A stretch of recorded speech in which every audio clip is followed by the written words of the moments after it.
on both the supply and demand for housing.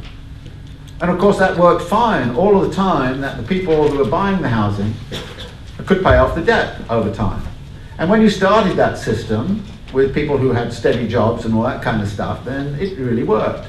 But as the system accelerated, so you needed more and more people to buy, and that's when you started to get in this incredible pressure to go into the subprime stuff. I mean, the political pressure on Fannie Mae and Freddie Mac, those big institutions in the United States, to actually lower their lending standards was huge, and it came from Congress. And it came saying, look, we're running out of markets, we've got to do something here. How are we going to do it? Well, you know, come on, let's slacken the... And all dressed up, of course, in the same, we're giving access to all, you know, poor people can have access to the American dream. You know. So this is the story, as it were. So the effective demand problem is a very serious one and a big one, and it's something that cannot easily be resolved, except, as I suggested, by keeping the 3% compound rate going at all cost. That's where the 3% compound growth forever is coming from. If you didn't have that growth tomorrow, then you wouldn't be able to sell today's product. And if you didn't have the finance to bridge it over, you wouldn't be able to sell your product. So when the credit markets freeze, of course everything comes to a stop, because the other thing that's absolutely crucial about this system is it has to be kept moving. If it doesn't keep moving, then, and it stops, then all kinds of hell breaks loose. I mean, we've just seen an example of that. Okay? I remember very clearly, I just got to New York about 3 weeks before 9/11, and I remember when everything stopped.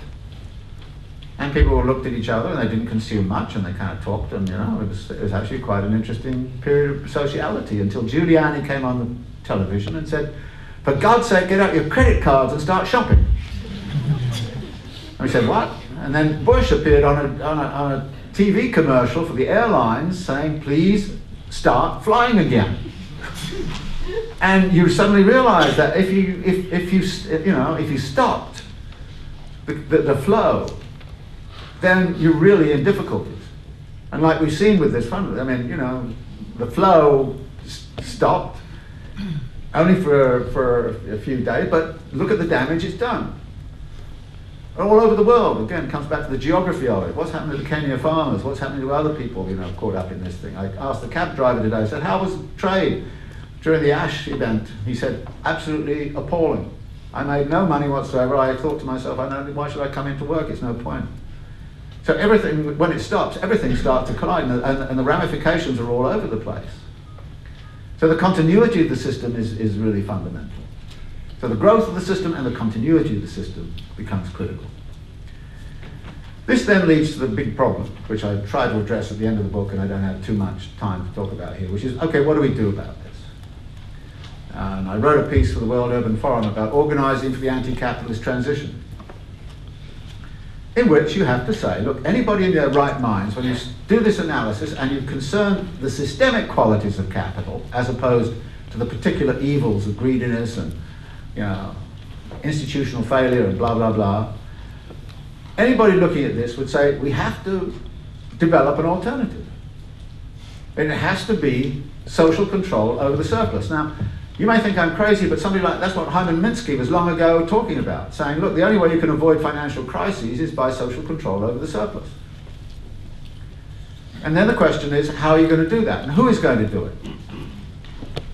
And there are a lot of kind of questions to be posed here. And if we're going to be in an anti-capitalist movement, then we have to think about the transitional process whereby one mode of production is replaced by another. So what I did in the book is to talk about Marx's theory of social evolution. And I extracted from Capital a kind of general idea of how he really is portraying the transition from feudalism to capitalism. And it was not a sudden revolution. It was what I would call a co-revolution. And the way Marx sets it up is to talk about a co-revolution between, in a way, simply put, 7 different moments of the social process. There is a technological and organizational moment.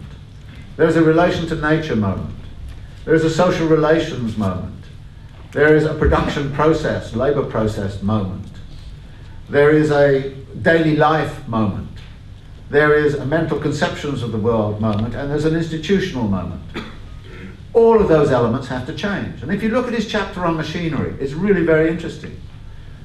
For those of you who are familiar with my lectures online, you'll see me saying is that we've got to take one of these footnotes in Marx's Capital very seriously and actually see how it works through the chapter on machinery. All of those moments are involved. The mental conception of the world had to change. You had to understand industry as a science and a technology rather than as an art form. And it's very interesting, you know, in the 17th century, people called industry arts. And there's still this metro stop in Paris called Arts et Métiers, which is about an industrial area, and it's not about science and technology. It's not called science and technology. No, you had to change your mental conceptions. You had to see nature in a different way, and the whole relation to nature got transformed in this process. The social relations obviously changed, both in terms of the employment process. Women and children are brought onto the line, down the mines, all those kinds of things. You get a completely different kind of configuration. Daily life is fundamentally transformed. And so all of these elements are actually transformed. Now this leads me into the idea of a co-revolutionary movement, which has to work on the transformation of all of those elements. In other words, revolution is not a storming of the barricades and then it's all over. No, it's a slow movement across all of that, and actually it's very interesting when you look and you say, well, actually capitalism has been permanently revolutionary. Think about how those different elements held together in, say, 1970. I tried to explain to students what it was like being a professor then. You know, you wanted to get out your course list and you'd had some machine that you kind of boom, like this, and horrible pink-looking kind of stuff came out at the end. And people look at you and say, you mean to say there's no photocopiers? No, no photocopiers. Oh, you know, I have to say to them, you know, I was working on the hop industry of Kent and I needed all the data from there, and it was all in the university library. I spent 3 weeks every day copying out all of this data. And I still have it at home, all copied out, neatly copied out, you know, on parish, people use a photocopier now. I mean, in other words, and mental conceptions, of course, have changed radically. Financial institutions have changed radically, institutional arrangements have changed, so that actually capitalism is a permanently revolutionary force.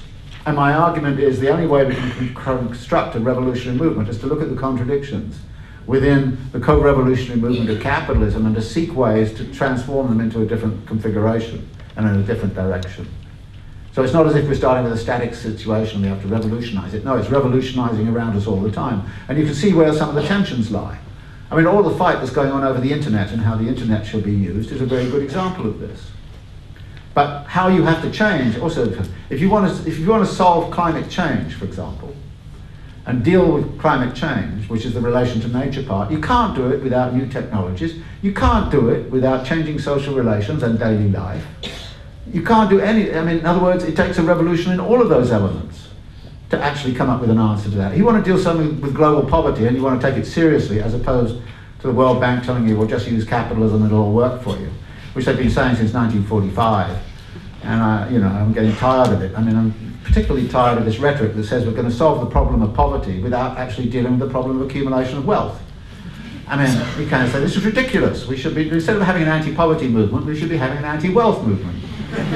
And of course you get thrown out of the meeting when you say that. But actually you can't. I mean, I defy you. I defy you to solve the global poverty problem without dealing with the accumulation of wealth problem. I mean, how can you possibly do that? It's ridiculous. So the idea then comes, well, okay, who's going to be involved in this?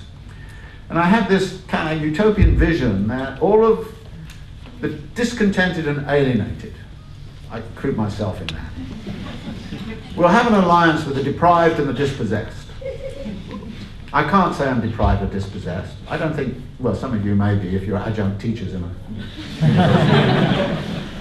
You are? Okay, yeah. Well, you know what I mean. I mean, you're alienated, discontented, deprived, and dispossessed. So it makes you a very good revolutionary subject. So that's great. So the point here is to say that actually we have to think about what the macro problem is and confront and deal with the macro problem as it is. And until we're prepared to do that and prepared to lay out the kind of analysis, and I'm not sure I have it all right, but we have to think of it in these terms. And what is so depressing about academia in general, I have to say,